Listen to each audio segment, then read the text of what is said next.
scenario. No worry, it's quite common.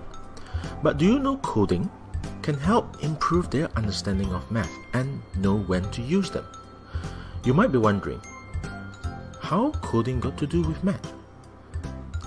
Well, let's take an example. For every step the dog takes, it will move 10 centimeter, and there is a bowl of food 100 centimeter away from it. How do we program the dog using multiplication so that the dog can have the food? This is the part where they will realize they can use the table to help find the answer.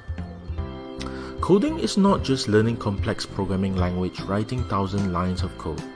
Coding actually helps brings math, science, and various other subjects together, such as art, animation, and many more, turning theory to practical, hence improving children's understanding of what they have learned in school. In summary, learn coding does translate to better math. Interested to find out more about coding? Contact us at 016-9810-613 or register at realfun.mind/free trial. Wait no more. Let's get our children to be future ready.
Greetings, my name is Alvin and I'm 11. When I got to know the Lunar Gateway Story Competition, I did my research online for a few days and formed my rough ideas and coded the story out in a day. Talking about my challenges in this project, I would say it's time. As a seasoned storyteller, I'm used to a 5 minutes time, but my teacher Theo taught me to code the story out in 2 minutes. That's real challenging. Nevertheless, here comes my production. Enjoy.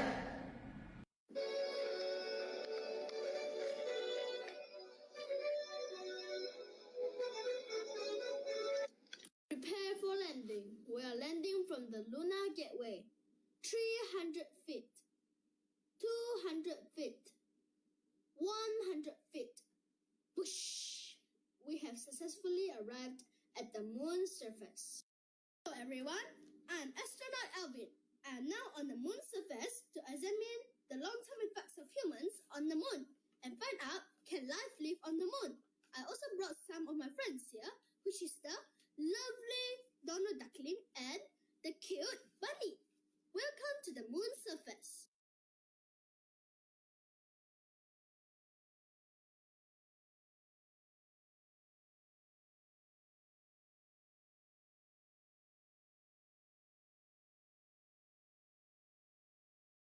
Hello everyone, I'm the Great Lunar Rover. I'm being sent by astronaut Alvin to explore the moon and find water. As we all know, water is important and we might have life if we have water. So Off I go now.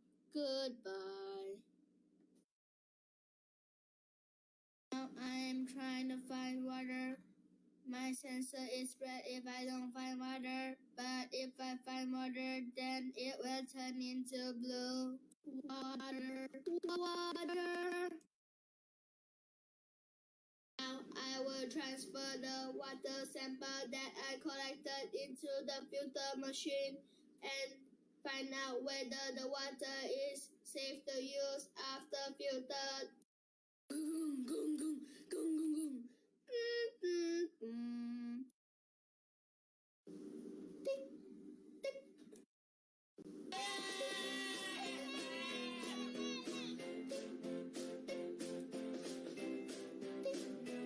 After analyzing the water, I found out that the water is indeed special. It will help us to proceed to Mars and beyond.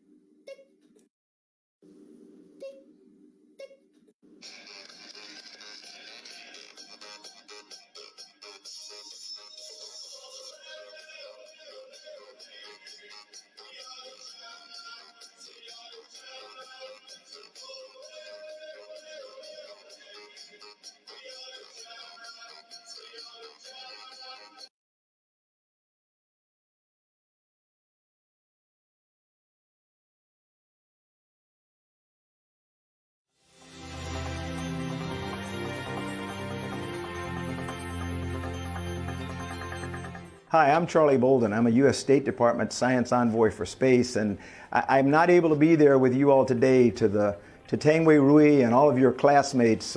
Hopefully they're as happy about you and as proud of you as I am.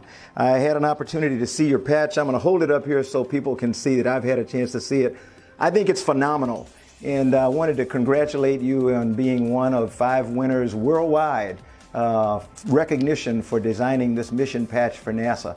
You know, it's really special for somebody to have the vision to be able to put on paper, as well as you did, what the NASA mission to the moon and on to Mars and farther is all about. So, you know, as a special thing, it may not be special to you, but I'm going to send along one of my personal mission patches from one of my 4 space shuttle missions in appreciation and congratulations for what you did. So congratulations to you again, and good luck in your efforts to one day become one of Malaysia's famous astronauts. If I'm lucky, I may have an opportunity to fly with you to Mars when they bring old people along. But Tangwei, congratulations again. Really enjoy this moment, and thank you for doing what you do.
Good evening, everybody.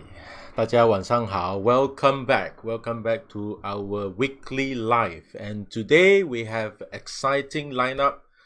We have Hilmy Abdul Rahim, a seasoned game development researcher that will be sharing with us on the topic of game production. So if you are interested in how game is being created, or if you are a parent who think that, you know, what is the future if my son is really into the game, into game itself, right? Whether it's playing game or making game or designing game. So we will be able to ask the question to Hilmy tonight. So And if you happen to know anyone that are interested in this topic as well, please do share it with them. You can either share the link through WhatsApp or share it directly through the Facebook page there. Whichever way, just to help other people to understand, what is happening in this game industry, and what is happening in this game industry here, and how can we prepare ourselves for this booming industry. Now, besides that, we also have Grace Fong, who is 13 years old, that will be sharing with us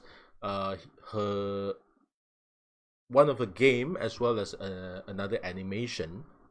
Then Hannah, who is 14 years old, she will be sharing with us one of the competition that she entered,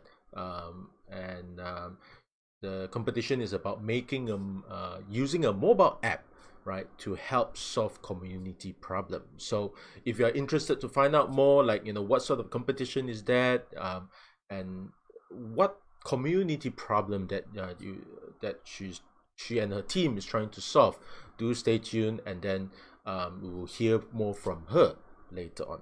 All right, so that's the lineup for today, and we will start very, very soon. So for those who would like to share, go ahead and share it with a lot more people and join. So I will be back.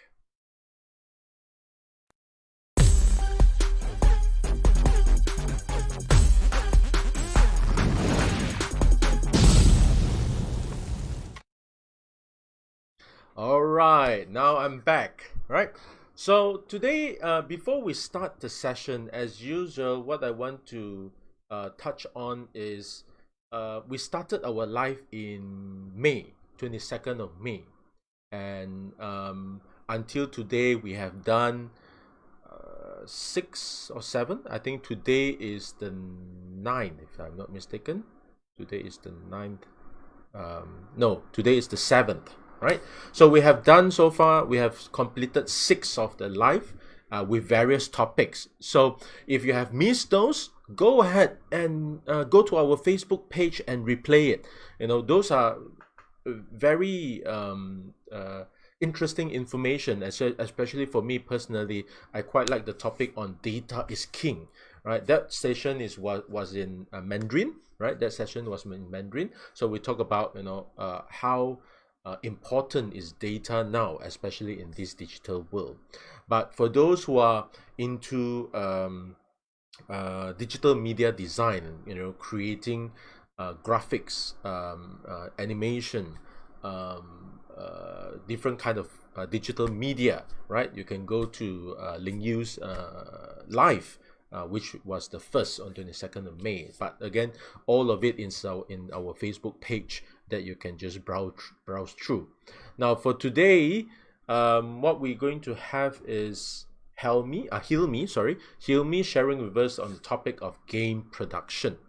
So I think he will share on one of the exciting thing that I want to hear from him is like the mindset that we need to have for us to create games, not only games, but exciting games and fun games, right?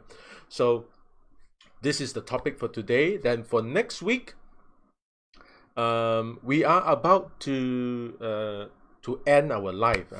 I don't think next week is the last one. We will, I think, most likely have another one.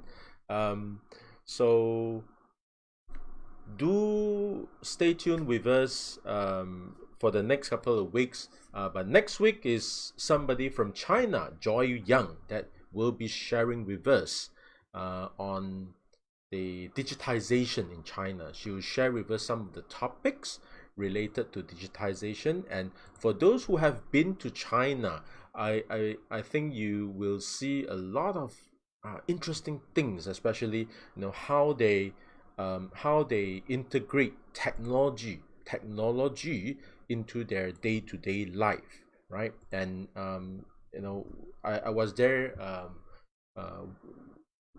worked on a project previously, and the advancement in technology really amazed me, and she will share with us next week. So this is in Mandarin, so the session is in Mandarin for those who want to listen to Mandarin session, you can join in for next week. Same time, Friday, 8 p.m. Okay, stay on our Facebook page. So let me just quickly check. Do we have any question from the comments? So far, I don't see any yet. So a question to perhaps all of you. What do you think about when you think about game, right? When you think about game, what would be the game that you want to create? What would be a game that you want to create? I believe some of you have played the game on mobile phone before, or some of you who are waiting for PS5 and getting their PS5, in their hand, right? Some of you, for me, Sega, when I was young, Game Boy. I have a Game Boy. I have also PSP, where I don't know where is it now, but I think it's still somewhere. Those are some of the console that I've played before. So for you, if you were to create a game, right? A question to all of you: if you were to create a game, what sort of game that you have in mind that you want to create, right? What sort of game that you want to create? Or just the other day, my friend was shared with me an online version of Counter-Strike, where you can just join in using a browser, right? Google Chrome or whatever, join in using a browser to play Counter-Strike. Imagine, we have to play that game in a cyber cafe. That was probably about 15 years ago. Yeah, somewhere. Well, I think more than that. Yeah. So again, right? So put in your answer in the comment, right? When it comes to game, what is the first thing that came into your mind? What do you think you will create? What sort of game you create, right? Let me see. Anyone commented yet? Right? No, not yet. So this is our session for today, and then next week, digitization in China. That will be in Mandarin session. Yeah. So before we start the session, also I want to do a bit of sharing as well in terms of the upcoming course. So our famous and popular game creation class, especially for those who are new to coding, who have never done it before, this is a very, very fun and exciting, as well as a lot of things to learn in this game creation course. So it's a 4 weeks course, starting from next week, every Monday and Tuesday, or Wednesday or Thursday. So for those who are interested to sign up, go ahead to our website, realfun.com.my/offer to register your details, and I will be in contact with you. Then for those who want to learn more advanced type of programming, we will go with basics of Python. That's the text-based programming. We will also start next week, Monday as well. So this one I would recommend for those who are at least there's some basic understanding of coding before we go into this. So same thing, 4 weeks, 8 classes in total. So new intake 6th of July, next Monday. So if you are interested, do go to our website to sign up. All right.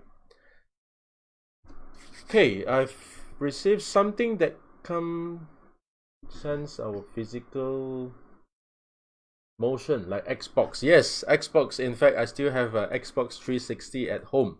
During this MCO period, right? The kids, my kids couldn't go out and play, so Xbox really helped them to exercise. I feel, running, jumping, sweating. It's a very interesting console, and there's a lot of interesting games to play. So I really like it a lot. And let me see. Talking about Xbox. I once owned Nintendo Wii as well. For those who know, right? Nintendo Wii, you have these 2 controllers, and then you can swing, do all kinds of movements. So that was yeah, it's a big step in, I guess, in console. Maybe Hilmy can add on that. But I personally, I feel like, wow, it's something so different, right? The way you play the game is not only on the control left, up, down, left, right, but you can do all kinds of movement to it. And in fact, the one that so not too sure whether I should share this, but I got my Nintendo Wii. It's because of some kind of hacking. So the week before last week we talked about whether I can be a hacker, right? So to be honest, that one I got it through some kind of hacking. So I won't go into details of that, but it's a very, very fun experience during that time. So let's see, who else? Anybody else want to share your experience in playing games, or what sort of games that you are addicted? Especially during my uni time, I play this game called Zuma. Don't know whether you have played before, where you can click and then shoot bubbles in. I don't know what is the equivalent of that now, but it's very addictive, and for me it also releases stress, right? So Zuma is one of them, and then one of it is Crimson Land. All of these are computer games. So again, share what is your experience, what sort of games that you played, and then you have some memorable experience with that game itself. So do put it in our comment. So with this, I would like to then invite our first guest, which is Grace, to come online and share her awesome work. Now, Grace, can you please come online? Okay, wait, hold on. Where is it?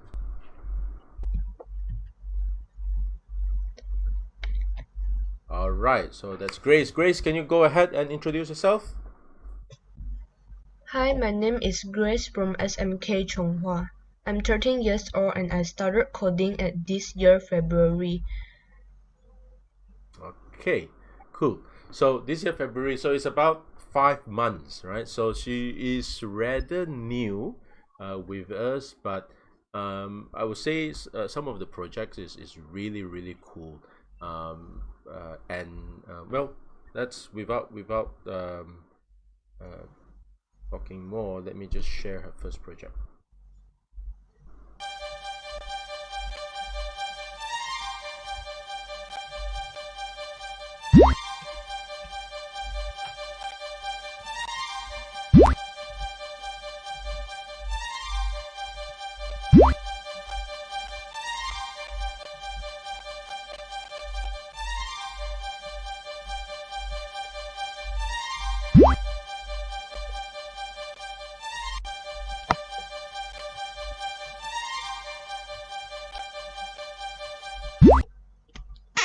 All right.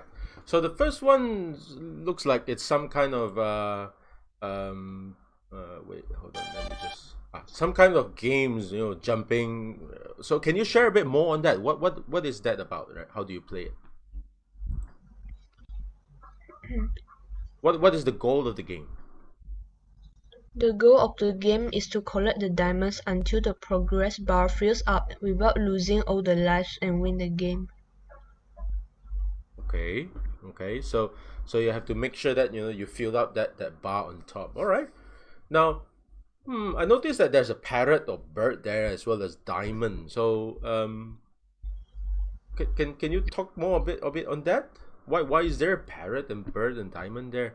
Like why not something else? What's so specific about this? Because birds and parrots, they fly in the sky, and it's the most suitable for this theme. Okay. Well, let me think. Fly in the sky. Well, you can use alien, you can use aeroplane, right? Oh, well, okay. Makes sense. You use bird as well. Then how about the diamond? What's the diamond for? Because of the princess and diamond suits the character well. All right. So is it because you well, why do you use a princess? Why not use some other, more macho character in there? You like princess, eh? It suits better. It suits better. Okay, that's fine. So, um, now when you look at this game, I think you did this not long ago, and I think over this period you have also learned a lot more in terms of what you can do with coding. So, what do you think you will change for this game if you know more now with coding? If I could change the game, I could coded it smoother or something because it doesn't look smooth to me Okay, all and right. kinda hard to play. Okay. So some of the movement and the way it jump, the way things move, hope yeah you can make it. So looking into the details, I would say, right? Making so the mechanism is jump, right? But making it a bit more detailed to the movement more fluid and so on. Okay, that's cool. That's cool. All right. So that's the first project. Let me just show the second one.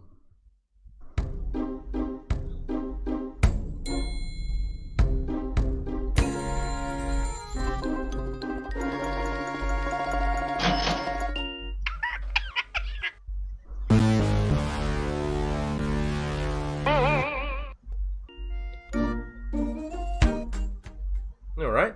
So I guess this is a comic, right? So firstly, what struck me the most is very real, this comic. So why did you use this theme, this story, this comic? Because I don't like it when the advertisements of foods on restaurants are fake. Sometimes I go to a restaurant and order something that won't look as good as the advertisement. It's Okay, different. it's different. All right. So I believe this happened to everybody, right? So in fact, we can see a lot of examples on the internet related to McDonald's as well. McChicken. Even personally, I experience it a lot. One of the burger, right? You look at the picture like, wow, so nice, but when you got it, like, I don't have appetite to eat this. So okay, so you dislike or you don't like it, right? When the advertisement is showing something and you get it, something else. Okay, so that's why you make this. Now, I noticed there's these two characters in there as well. So who are there? Why do you use them? Their name is Suyu and Uraraka from an anime called My Hero Academia, an anime I used to watch before. They are good friends in the anime, so I decided to add them into this project because it looks suitable. Okay, looks suitable. All right. So, hmm. So it's an anime that you used to watch. Okay. And are you still watching it? No, I guess No, no. All right. So you were watching it, I guess, when you are making this project, yeah. So yes. okay. So again, if you have time and given the time to improve it, now that you have learned a lot more coding, what will you improve it? How will you improve it? If I can improve it, I will change the background so it fits every comic boxes perfectly and put more detail into each of the comic sections because some of them doesn't look okay. Okay. So it's again focusing on the details, right? So the details of the entire product, right? The background itself, there's a bit of small little white line, and then try to fill it up as much as you can. So the details is in fact very important to make something of a quality, right? A good quality of whether it's an animation and a game. And I hope Hilmy will talk more on that later as well. So good, thank you very much, Grace. So for those audience, right? No, you don't need to feel that. So what I request for all the audience is that, can you please give a lot of like and a lot of like and love, yeah, to Grace, and support her for all this hard work that she has put in this project. Yeah. So every person have different sort of interests and objective when they worked on projects and learn coding. So when you see the product, that's why they are all with different theme, different ideas, and so on. What I have not shown in here is that actually, especially on the game just now, the jumping game, it is the complexity is there. Although I won't be able to show the entire internal structure, the code for this game, but and also looking at the comic itself, you need to time it rightly, make sure that the delay are all in sync. Obviously we can add more, for example, animation to it, instead of just still image in there. But I can assure you the complexity is there, and if I were to ask you to make it right in just 1.5 hours, you probably may be blank as well on what to do. Yeah. The idea itself, it's also crucial, because sometimes I'm just out of idea, like what do I want to create, but you manage to squeeze that in, like based on your real life experience, you want to put it on something here and show it to others. I think this is awesome. So go ahead, give a lot of support to Grace. So thank you very much, Grace, for your sharing tonight, and I hope to see you again tomorrow. I think it's tomorrow or the day after tomorrow that we'll have class. Okay, thank you. See you. Bye bye. Bye.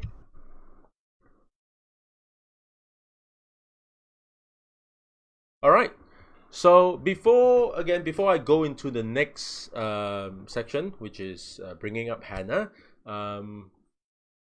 for those who are interested to learn coding, especially for primary school student, as well as secondary school students, even if you feel like adult, if you feel like you want to learn some coding as well, especially create the game and the animation like just now, we have an intake next week on game creation. It's a 4 weeks course, twice a week. Based on feedback, I've received a lot of feedback on this course itself. It's fun, it's exciting. So go ahead. If you are interested, register at our website, realfun.com.my/offer. But for those who want to get a bit more, who would like to test out their coding knowledge, for example, you have done some coding before, and want to learn something new, you can go with basics of Python, right? This one I would recommend somebody at least with some experience in coding already. Otherwise it will be difficult to follow, right? So basics of Python, again, 4 weeks course, twice a week, starting 6th of July next week. So interested, go to our website to subscribe.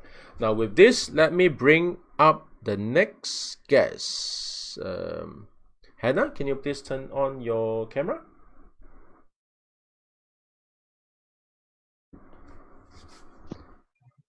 Hello, Hannah. Good evening. Please introduce yourself. Hi guys, my name is Hannah, and I'm 14 years old now. I'm studying at SMK Chonghua Miri as well. So I started to learn code when March of this year. Okay, March this year.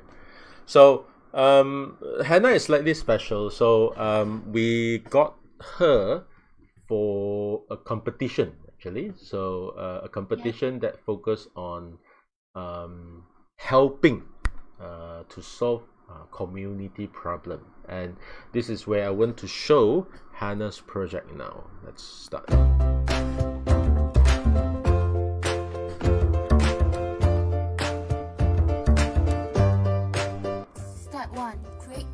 login. You can create a team with up to 4 people for now. Just one people has to create a team. Once created, each members of the team can log in on their respective device. Step 2. Set goal or task. Any member of the team can change the task for the days and also add a motivation quote note. These changes will be shared among all members. Step 3. Complete the task. Now, it's time to complete your task. And when completed, you can provide evidence for your other members to see by taking a photo of your task. Step 4. Check how your teammates are doing. In the next screen, you can view how your teammates are doing, whether each of them is falling behind or has come tasks for each day.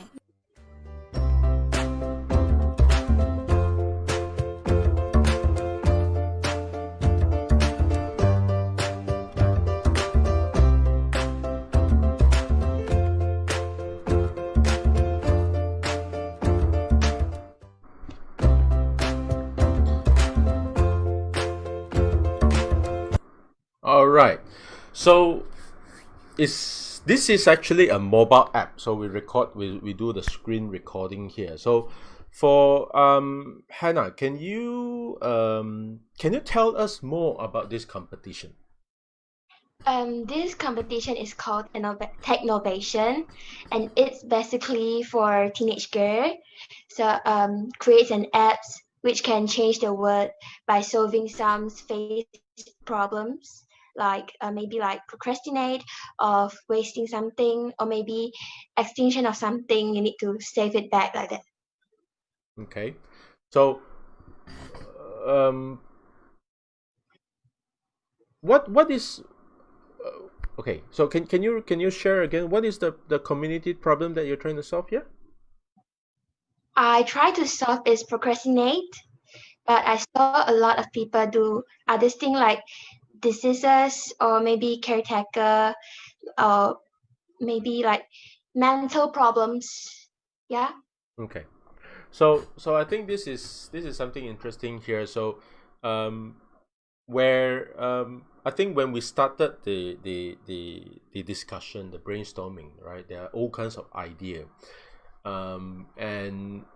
and then I think there was something around cyberbullying, and then sort of also evolved in a few ways, and in the end we end up with this problem that we're trying to solve. And then what you're saying here is that actually, a lot of them also use it for different purpose as well, so we can see it, this app to be used for different purpose as well. So how does it work? So we create a team, and we put in different team members in there. Then we set a goal, set the task. So how does it work? Yes. Okay. All right. So then the team members help each other to achieve the goal, I guess, and try not to procrastinate. Then, right? In that. Yeah. Okay. So For Hannah, I think if I'm not mistaken, before this you never done any coding before, right? So No. this is pretty much the first time. So we started in March, and then the app, this app that you are seeing here, we have to deliver it in early May. It's supposed to be end of April, then it got extended then on I think on the 4th of May, if I'm not mistaken. So within this period itself, about 2 months, right? We go from finding the problem, finding what's the solution, and then in the end actually creating that app to help solve that problem. So can you share with me, like, what is your most memorable experience from these 2 months? Maybe like we can't let me think for a while. I learned to play stage at the beginning. We are planning to do stage, and some of them say don't want stage, and at the end it's become plain. It's really memorable because I like stage very much, and they don't want to use it. I was like, sorry, what stage? The cartoon, the Stitch. Oh, Stitch, Lilo Stitch. Yeah. Okay. So, the most memorable here is you have to come to an agreement as a team, right? It's not just you alone, I guess, right? I think something to also I want to highlight for this project is that when we first started, there's no MCO. Right, everything goes well. We go into a physical class, expecting we can complete this, and then bam, MCO come. We cannot have any physical class. Everything have to be done virtually. I think it's definitely a new learning for all the team members and how to make this work. Right, brainstorming, coming with solution, learning how to make app because they have never done app before, they have never done coding before, how to go from zero to actually creating an app, right? An app that can solve the problem again. So I really glad that they managed to put in all the effort in to at least make this work and not to give up, right? The important point here is not giving up. And since we have already started competition, there is a challenge in MCO, but we continue to make it work and come out to at least a simple and workable app that we can achieve, right? Even with virtual environment. So very good. So if you were to, let's say,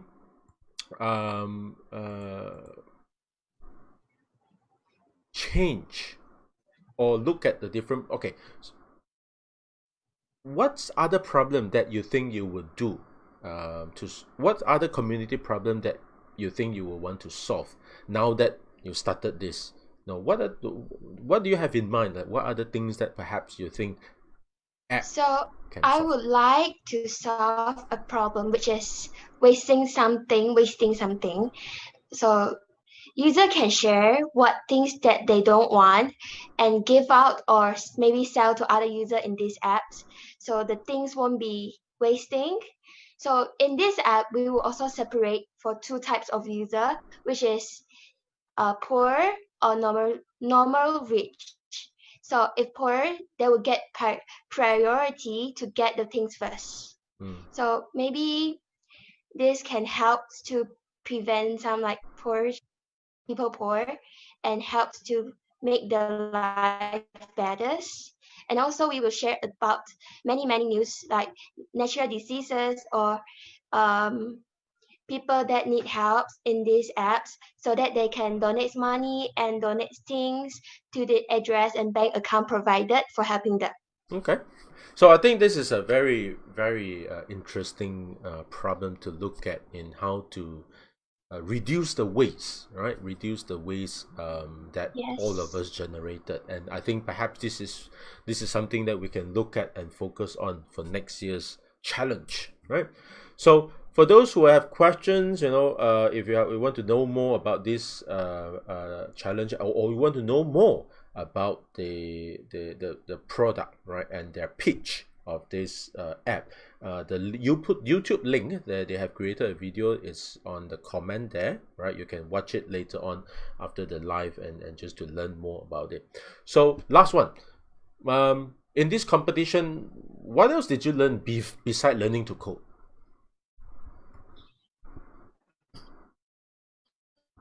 Teamwork is really works and can be divided. And besides of this, I learned to edit video. So edit video seems like wow, it's really easy, but actually really hard. By the way, I feel really happy that I can join this. Although I lose, but I learn a lot. Okay, so yeah, well, not really lose, but we didn't make it to the finalists. But at least we were Yes. in the semi-finalists, at Yeah. least for the Asia region. But again, this is really to gain experience, and like you said, at least you learn how to edit video, and you know the complexity of It's editing a great. Yeah. video. All right, good. So thank you very much, Hannah. And for those audience, again, give support, give like to Hannah. If you feel like this is actually a problem that worth solving. So yeah, great job, Hannah. Thank you very much. I hope to see you again. Bye. Bye bye.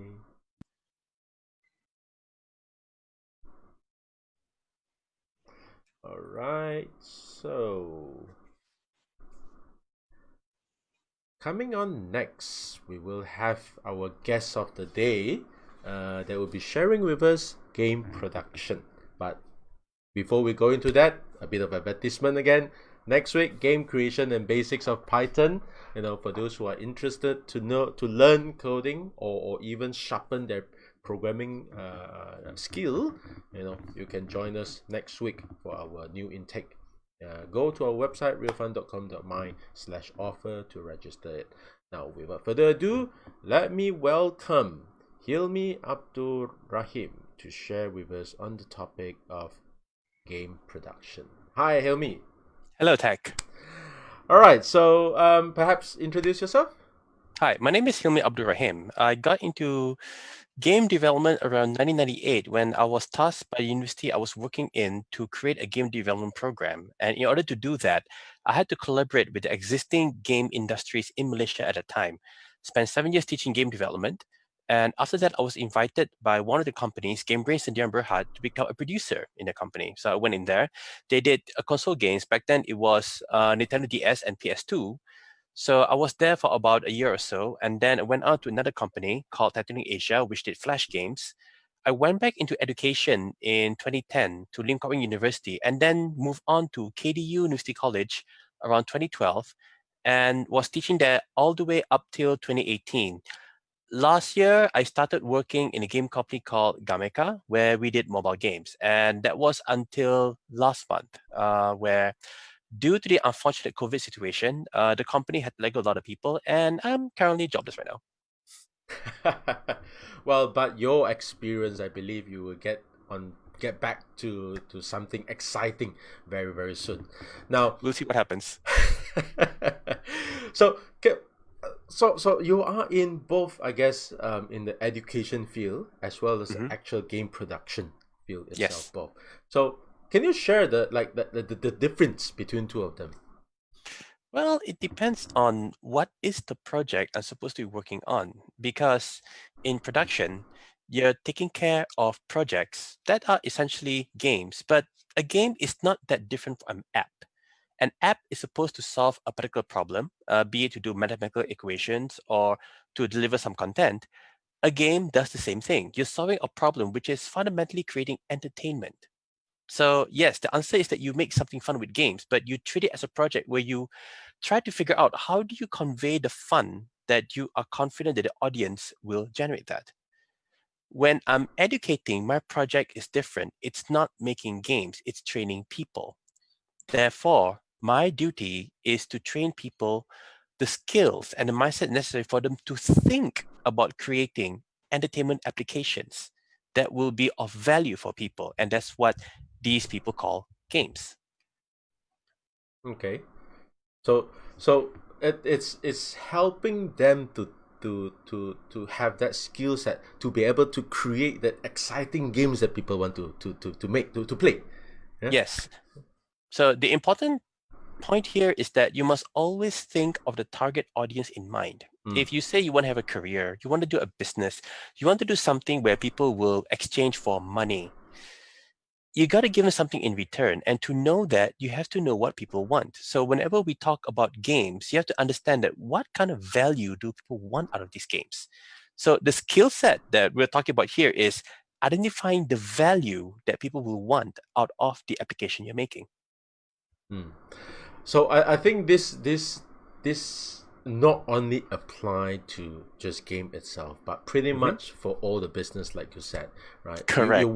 You want people to pay for your service, but what value are you giving back to the people who's willing to pay you, right?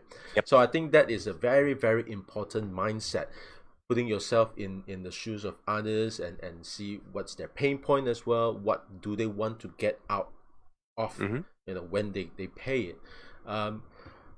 So now, if my kids like, wow, they lately they play Minecraft like crazy, like watching all this YouTube, and they really have interest, I guess, in Minecraft, in this kind of game. I need anything that I can leverage this interest to help them prepare perhaps for the future. Okay, so what's really important is that you discuss with them. You ask them, what do they like about these experiences? So let's take, for example, the game you like is football. Your typical Sheffield versus Manchester United. And you know what to do when someone likes that. You figure out the schedule of when the games would come up. You buy the merchandise. You participate in their life. And when you do that, you get a sense whether they like it enough in order to try the game for themselves. The concept is similar here. If you treat a game like it is a world that only young people can view and elderly people could not understand, that it will always be this mysterious thing that people wouldn't know what to do.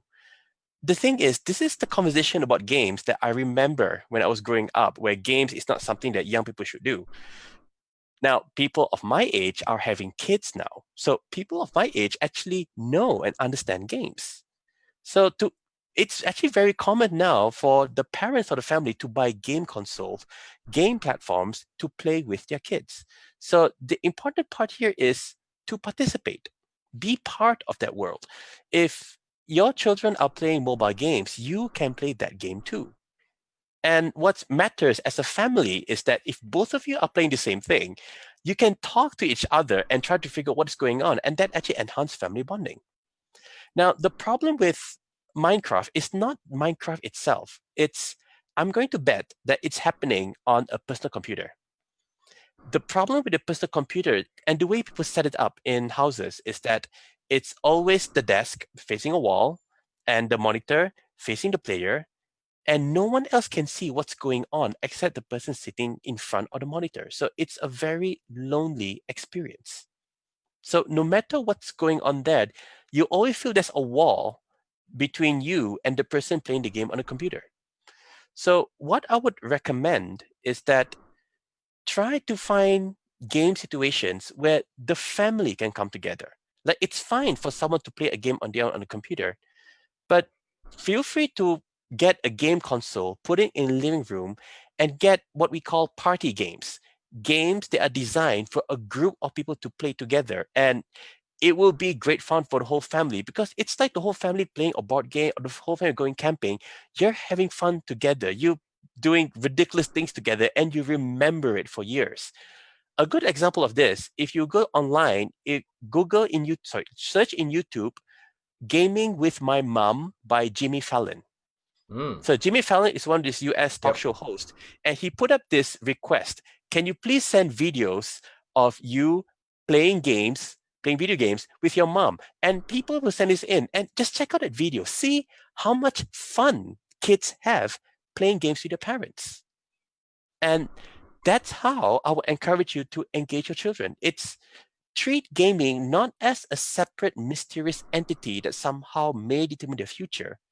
It's just one of the things that people do with lives. It's no different than, for example, setting up mahjong tables during Chinese New Year.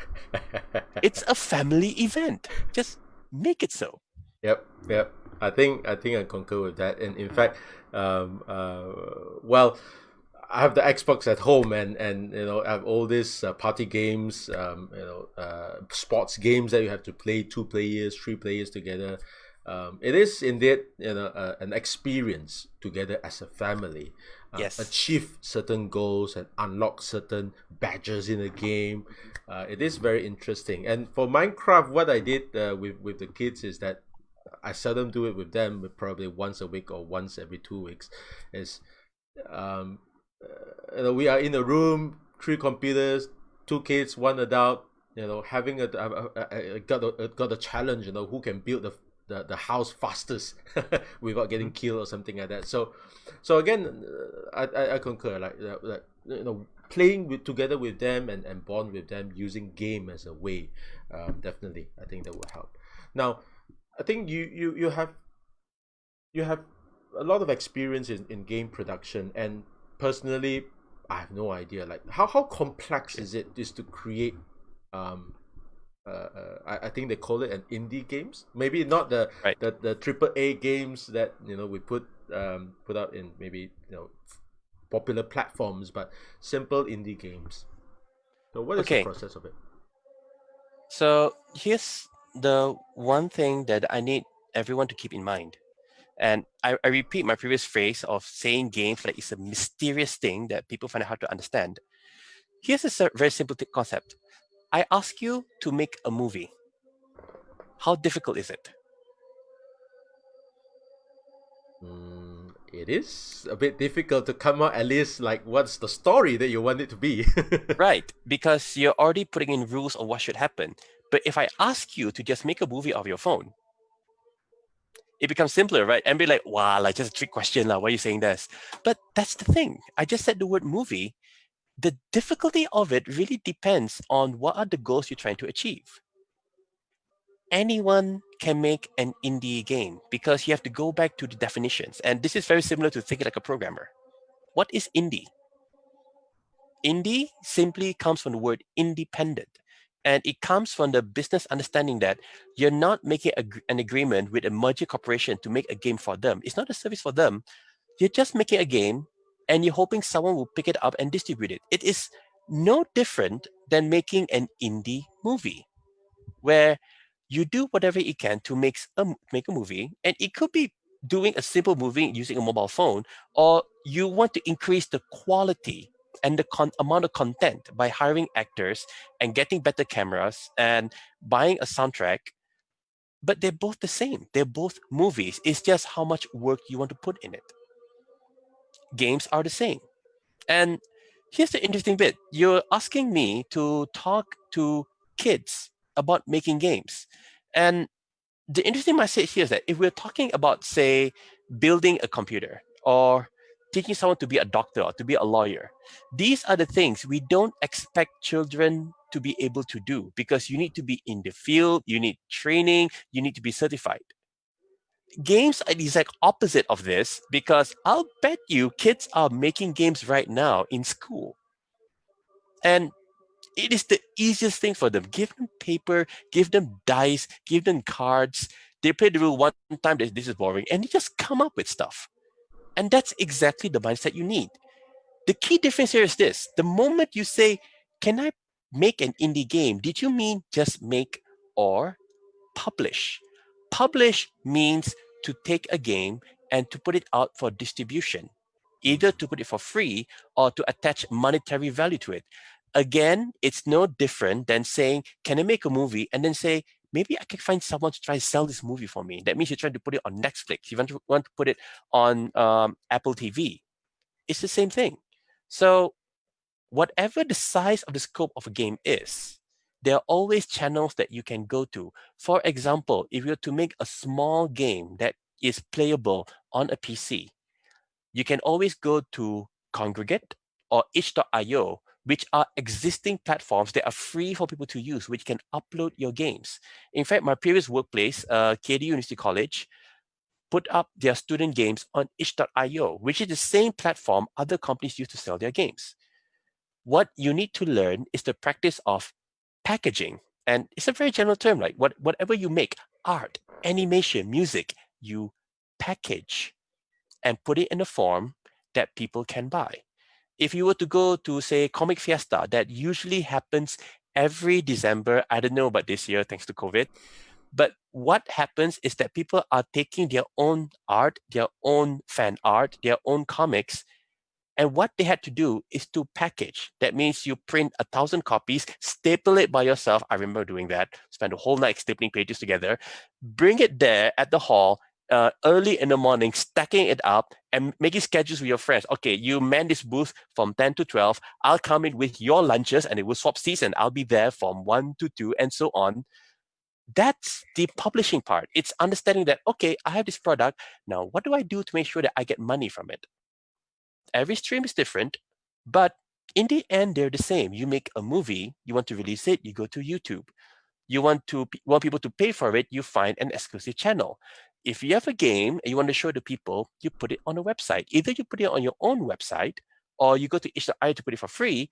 If you want people to pay for it, you look for the exclusive channel. And every time you step up in terms of cost of development or the difficulty of putting it in the store, it's just more steps to accomplish to do the same thing. So I would suggest, for example, the simplest way for you to get into game production, if your kids, is to basically just sell it among your friends.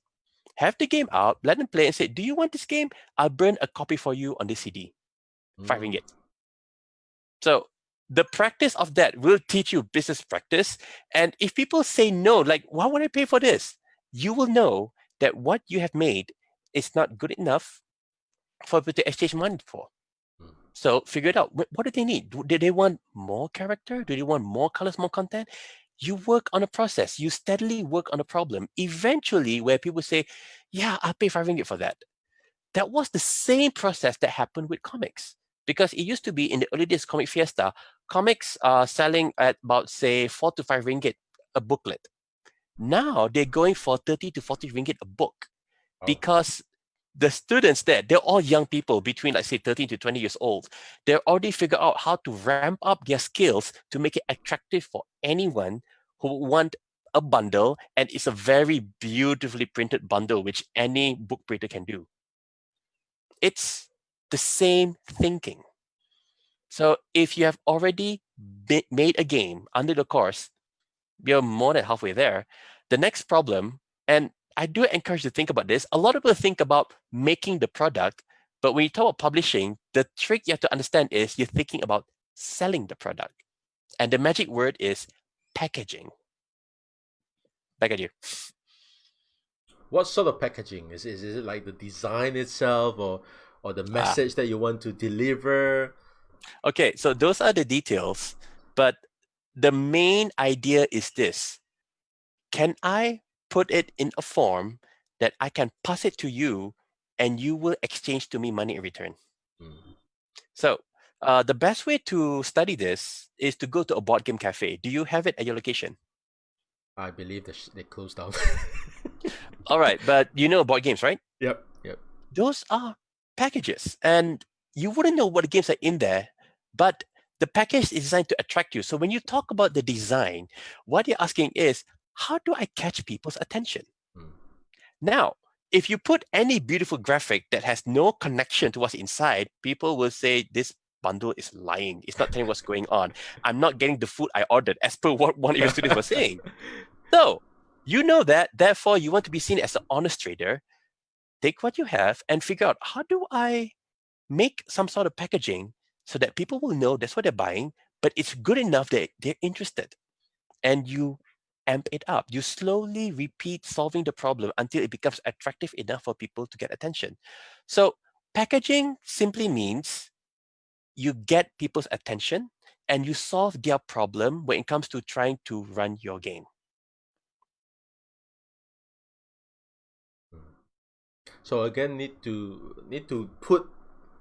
to have in mind the target audience that you want to sell it to, right? And Yes. how will they want how well, basically you want them to pay you money, and you want to Yes. get into your head to pay you money. Yes. Everybody knows this. Everybody knows that in order to give money, you need to show value. Yeah. Therefore, your trick is, in your packaging, demonstrate your value. So we talk about this package it, and able to sell it. But what is the scene now in Malaysia in terms of this gaming industry? Okay. Yeah. Okay. First off, you need to divide game companies into 3 types. They're basically small, medium, and large. You talk about enterprises, they're small enterprises, which are basically startups that can be between 1 to 5 people. And there are medium enterprises, which can be between 5 and 30 people. And there are large companies that can be up to 200 people. I'll talk about the large first. Malaysia has found success as art studios. There are companies like Lemon Sky, Passion Republic, Streamline Studios, where they hire a good number of people and they simply create content for other games. So one of the pride and joy of being Malaysian is to realize that major IPs like Street Fighter, Resident Evil, Mortal Kombat, Red Alert, they now have assets that were made by Malaysians. So we are now known for that. Really? Yes. So like the current remastered Command & Conquer. Yeah. Lemon Sky Studios. Content for Final Fantasy 15, done in Malaysia. Wow. And this is because we have already gone through a multimedia revolution, because 20 years ago, the country was astute enough to decide that we need to equip people with specific skills. And this chosen skill back then, because after the IT revolution, is multimedia. That's why places like Multi came out, and people start teaching others, how do you create video? How do you create audio files? How do you create animations? And that is why this year, you'll notice that there were 3 major blockbuster animations by Malaysians. So there's Agent Ali, Bobo Boy. there's Bobo Boy, and Upin there is, Ipin. yes. So here's the interesting thing. All the major creators for this were graduates from the same batch in MMU, Wow. from the animation course, around 2005 or so. So what happened is that they love animation, they learned it, they went out within their own studios, and then they became directors of their own studios, and they practiced their craft so much and invested in their business that they were able to create these products. So it's a long process. A 20 So okay, years process. yeah, so okay, that's the big studios. We got that covered. We have plenty of startups. Startups, unfortunately, are very easy to make. You just create a Sunil Berhad and you just say, I'm a CEO. And then you will make whatever you want. And of course, the idea is that for any business, you need to make a profit. Now, if you have very little cost, like you are building the company inside your own bedroom, and you're just programming stuff by yourself, you have very little cost, so you can sustain the companies forever. So this is what people call an indie company, because you're trying to make games on your own. A similar corollary is making a music band. You're gathering a small group of people and you're trying to make music and you're hoping to make it big. Like someday someone will hear music, they'll hire you for a record, and then you become rock stars. There are plenty of them. The problem is that very few of them are getting to the point where they can make enough money.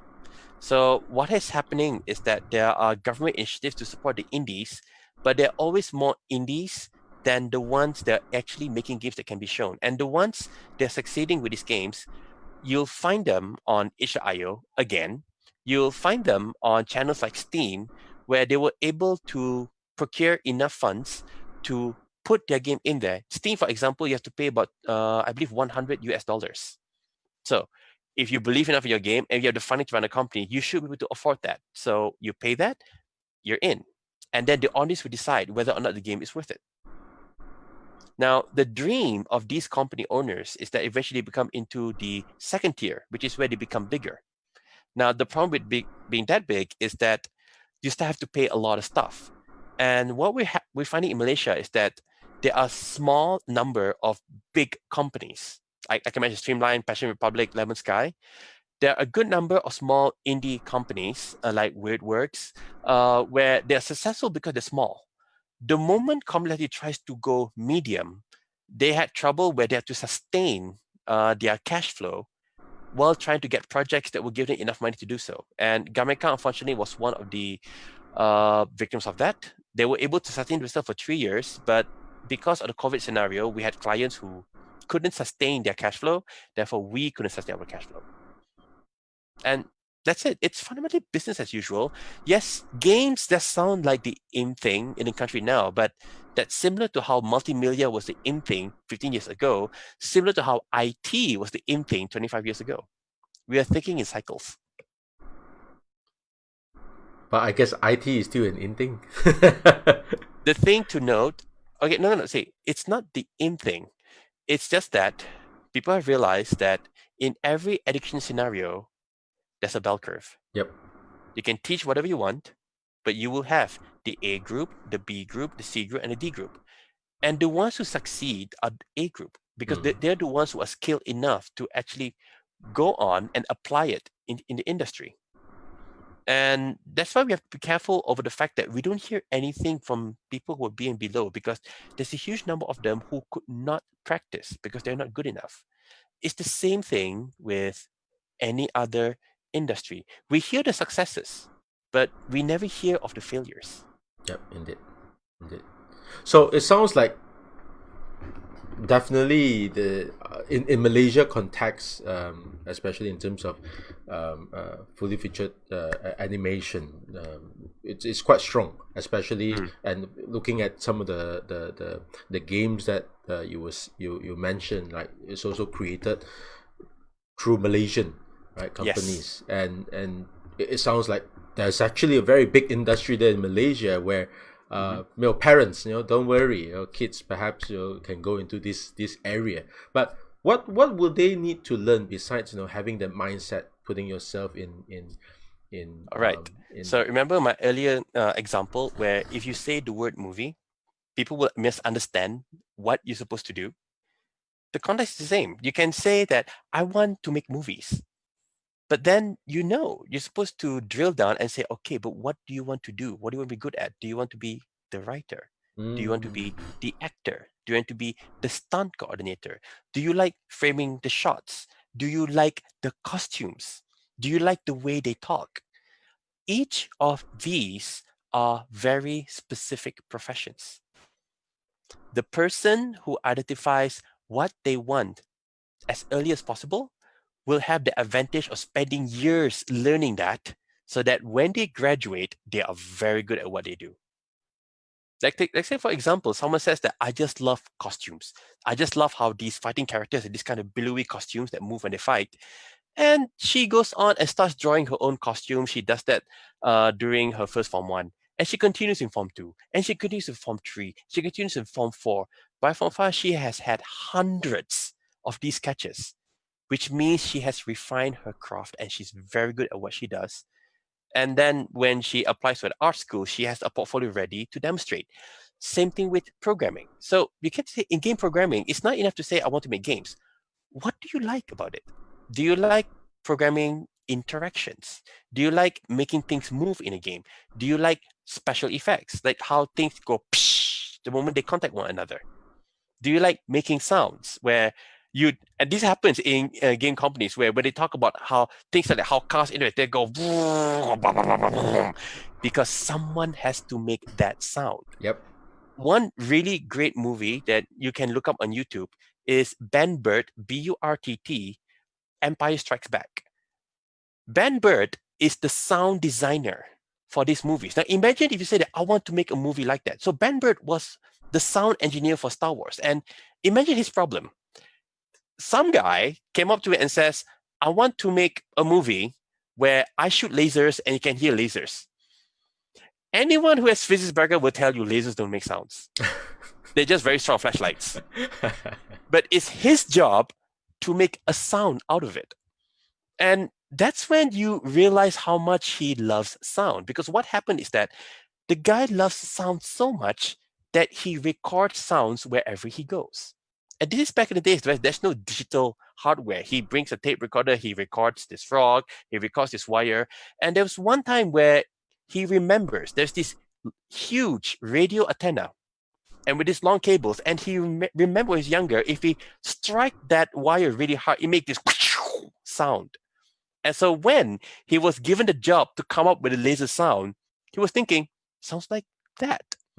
So he went over and recorded that, and that became the sound of a laser fire, which is physically ridiculous, but that's what became the standard. And he did the same thing with a lot of other projects, and there are other people followed, like Jurassic Park, the sound of a T-Rex. Nobody knows what a T-Rex sounds like because those creatures have been gone for millions of years.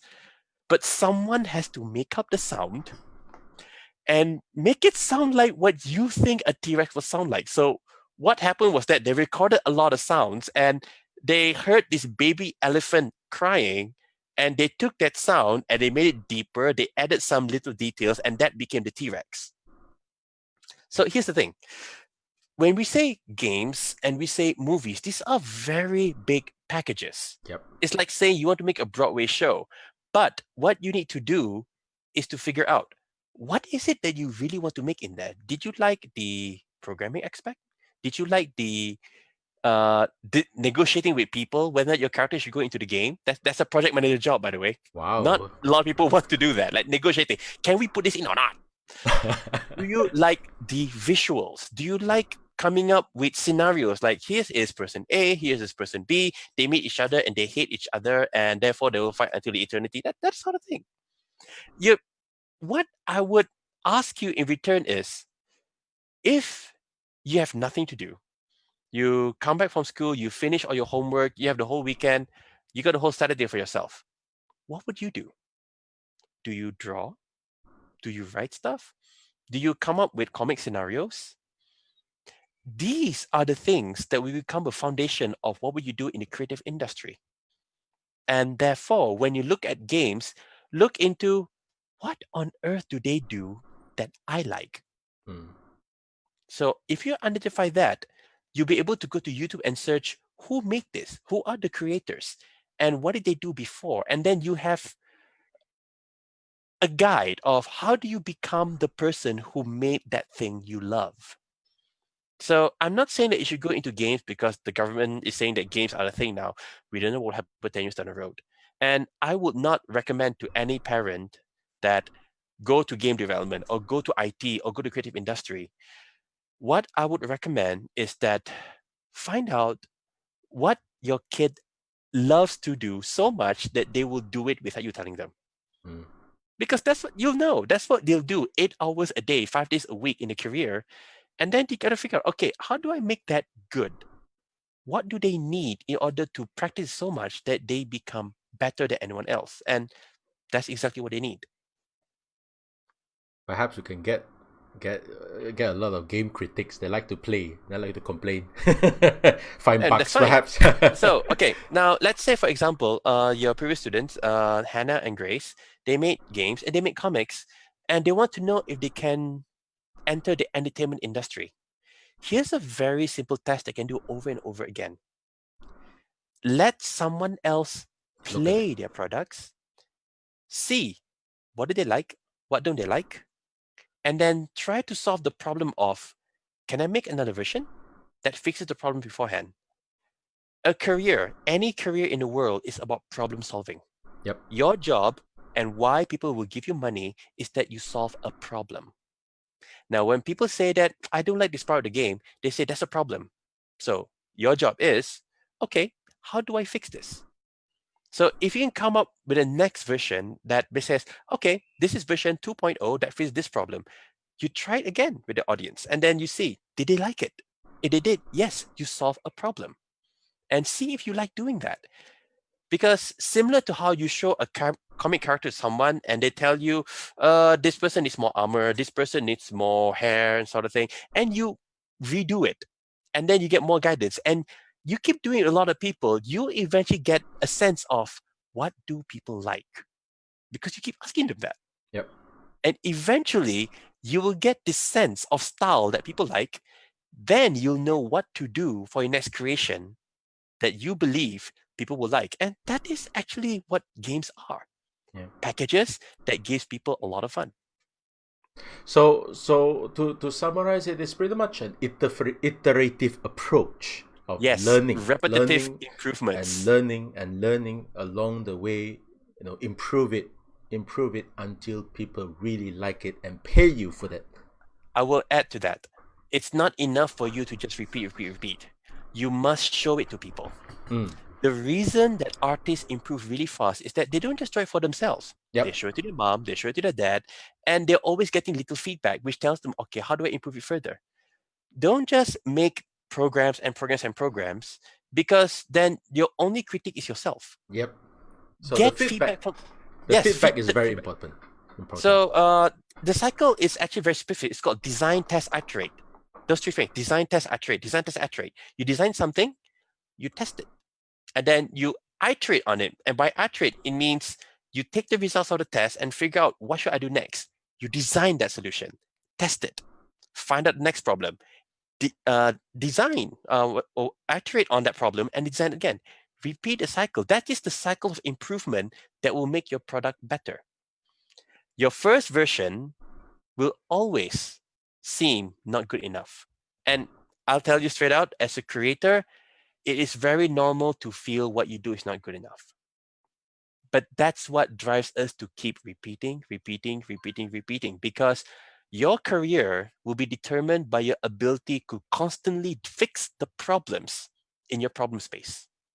And if it's games, it's whether or not you're always willing to fix the games that you make. Cool. All right, just cautious of time, let me just check if there's any comments from the audience.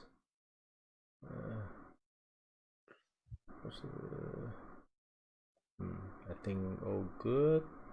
Somebody did. Okay, so gaming with my mom, late night with Jimmy Fallon. I will take a look at that. All right. So very good. I think today's session again opened up my mind. We'll talk about game. We have to be more specific because game is so big. You can break it down into various roles that you want to play within the game. Like I said, you give an example of sound itself.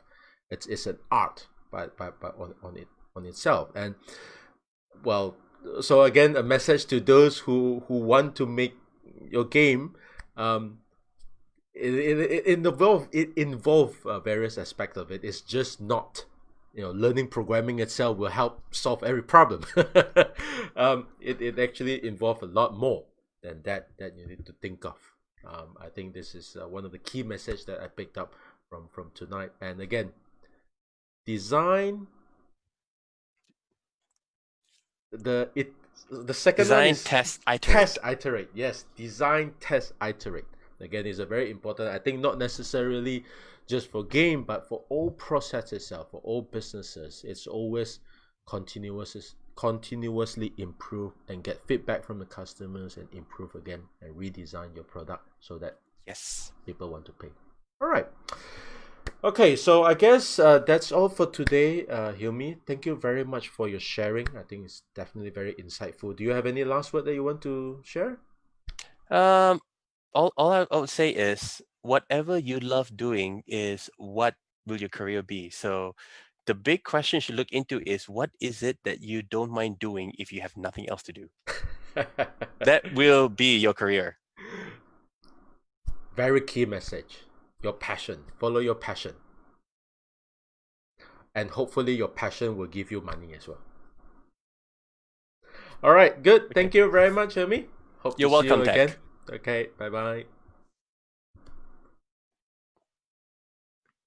All right, so I hope all of you enjoyed the session with Hilmy just now. Personally, I find it very interesting, especially we talk about game production. As Hilmy mentioned, that game itself, asking you to make a movie, there's actually a lot more things within that part itself, within game as well, that we need to think of. So it's not as simple as coding, programming that we start. But if you are interested in making the logic work, right, making the programming work, this is where we do need some basics of coding. And this is where I want to bring it up to next week, our game creation class. Learn the basics of coding through creating some of these awesome games that our students shared before in just 4 weeks, twice a week. Or you want to go deep into programming, go with basics of Python. That will start next week. To register, realfun.com.my. So before that I end the session, let me bring up our next week's session. Again, thank you for watching for today's session. For next week, we will have Joy from China. Right? We have someone from China that will be sharing with us digitization in China. This will be conducted in Mandarin. So for those who are interested to know more about China, please join us next week, and I hope to see you again. So thank you very much for joining tonight, and that's all for tonight. Bye bye.